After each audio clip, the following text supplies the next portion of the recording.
Quem é um monarca de verdade? Um burro e um idiota, como a galera do Twitter diz que ele é? Ou o gênio que ficou milionário aos 20 e poucos anos através da internet? O cara que fala besteira só pra contrariar? Ou um cara que instiga um pensamento crítico da juventude brasileira? Ele é o cara que só grava chapado e fala algumas bobagens sem sentido às vezes, mas também é o cara que criou o maior podcast do Brasil e um dos maiores defensores da liberdade de expressão do país. Mas pra entender quem é um monarca de verdade, você precisa saber de um pouco da trajetória dele.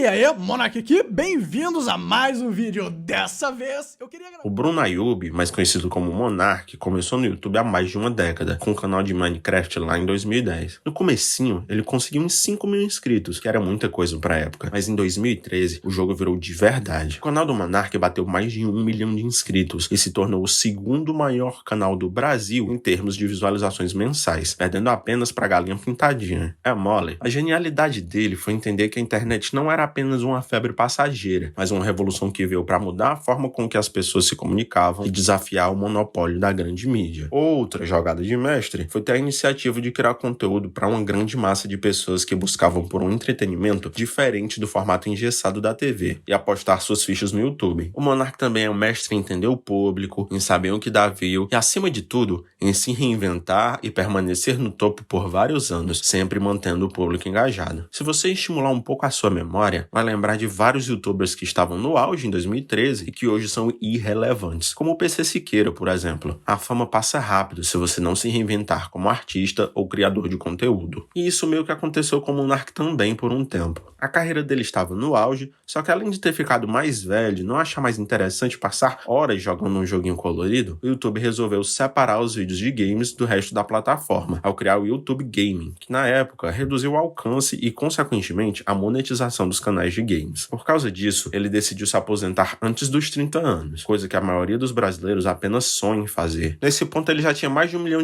na conta, não tinha mais saco para gravar vídeos infantis. Ele passou um tempo jogando videogame e chapando em casa, mas depois de um tempo, percebeu que essa vida de não fazer nada o dia inteiro enjoa. Acabou que a vida de aposentado não era tão legal quanto ele imaginava. Talvez o Monark deveria ter experimentado ir num bingo ou coisa do tipo, fazer tricô, quem sabe? Mas a verdade é que o Monark resolveu voltar pro YouTube após alguns meses. Só que ao invés de falar de games, ele quis voltar falando de política, e não deu muito certo. Imagina que você é um dos fãs do Monark em 2014, 2015, e espera ver um vídeo sobre minerar diamante no Minecraft, ou como explorar o Nether, e do nada ele aparece falando dos problemas do governo Dilma e do aumento do preço da gasolina. Nada a ver, né? Os inscritos dele detestaram. Depois de perceber a cagada que tinha feito, ele sumiu de novo e só voltou a aparecer quando criou o Flow Podcast, juntamente com o Igor 3K, anos depois. Quem vê o tamanho do Flow hoje, com milhões de inscritos, não imagina que pelos primeiros 2 anos o podcast não pegou hype nenhum, além de dar prejuízo. Tanto que a gente investiu muita grana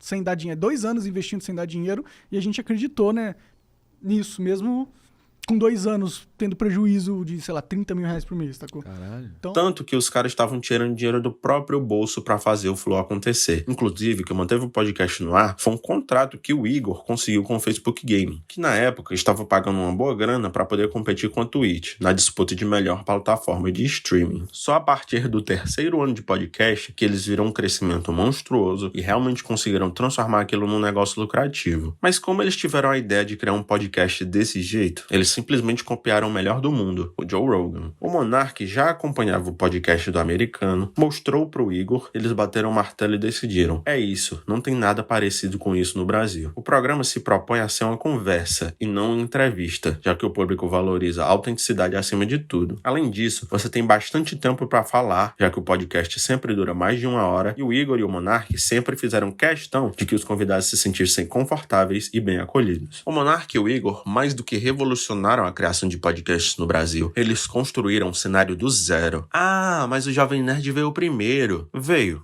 mas não criou um ecossistema de podcasts. Qual outro programa, além do Nerdcast, você conhece que cresceu na mesma época que eles? O Flow trouxe para o Brasil a ideia de podcast em vídeo, que só tinha na gringa, além de ajudar ativamente a criar vários outros programas, como Podpah, Vênus, Cometa, Prosa Guiada e vários outros que tiveram ajuda direta ou inspiração do Flow. E o principal, o Flow mostrou que é economicamente viável ter um podcast. Mostrou para as empresas que fazer publicidade num programa desses dá retorno e que existe um público público ávido para consumir esse tipo de conteúdo mais denso e autêntico. Outro ponto fora da curva foi a ideia de criar canais de cortes de podcast e deixar que qualquer um pudesse monetizar o conteúdo deles. Eles dominaram a homepage do YouTube. Em todo lugar que você olhava tinha um corte do Flow. Era quase impossível não assistir. Eles quebraram o algoritmo do YouTube de um jeito que a plataforma criou uma regra anti-cortes, onde somente canais com conteúdo original poderiam ser monetizados, mesmo que os criadores do vídeo original permitissem a reprodução. Antes do Flow, não precisava disso, porque ninguém permitia que outra pessoa pegasse seu conteúdo e tivesse direito à monetização. A galera do Flow não tava nem aí pra copyright. Se você parar pra pensar, eles fizeram essa estratégia antes mesmo do Andrew Tate. Na gringa, esse cara fez a mesma coisa que o Flow fez e ganhou muita fama e se tornou o homem com mais pesquisas no Google do mundo. O Flow recebeu todo tipo de convidados, desde presidentes, deputados, grandes empresários, artistas renomados, comediantes e cientistas. Eles ficaram tão grandes que gente muito poderosa percebeu a ameaça que o Flow era pro establishment. Eles pensaram, como pode o veículo de mídia mais relevante da atualidade não dizer o que eu quero que seja dito? Por isso, tentaram derrubá-los várias vezes e não conseguiram. Tentaram criar várias polêmicas pegando frases fora de contexto e dizendo que aquilo era a opinião deles. E chegaram até mesmo a fazer campanhas de boicote, como o Sleeping Giants Brasil fez para tentar forçar patrocinadores a largarem o Flow. Mas de fato, só conseguiram derrubar o podcast quando deturparam a fala do Monark, defendendo liberdade de expressão e fizeram parecer que ele defendia aquele líder da Alemanha, que o YouTube não gosta que eu fale o nome. Eles sabiam que o Monark não apoiava o cara do bigodinho que liderou a Alemanha em 1939. Mas isso não os impediu de usarem a fala dele para poder atacar o Flow e destruir essa plataforma independente que recebia gente de todo o espectro político. Porque a essência do programa não é nem ser uma entrevista e muito menos ser propaganda ideológica. A ideia é ser tipo uma mesa de bar, onde todo mundo pode conversar à vontade e expor ideias. O Flow acabou se tornando o veículo de comunicação mais importante do país justamente porque ele furava a bolha e não se restringia a uma patota só. E isso deixou uma galera com muita raiva e inveja. Eles fizeram até o Monark aparecer no Jornal Nacional, sendo pintado como quem fazia apologia àquela ideologia nefasta, sendo que não era isso que ele defendia. Passou no Jornal Nacional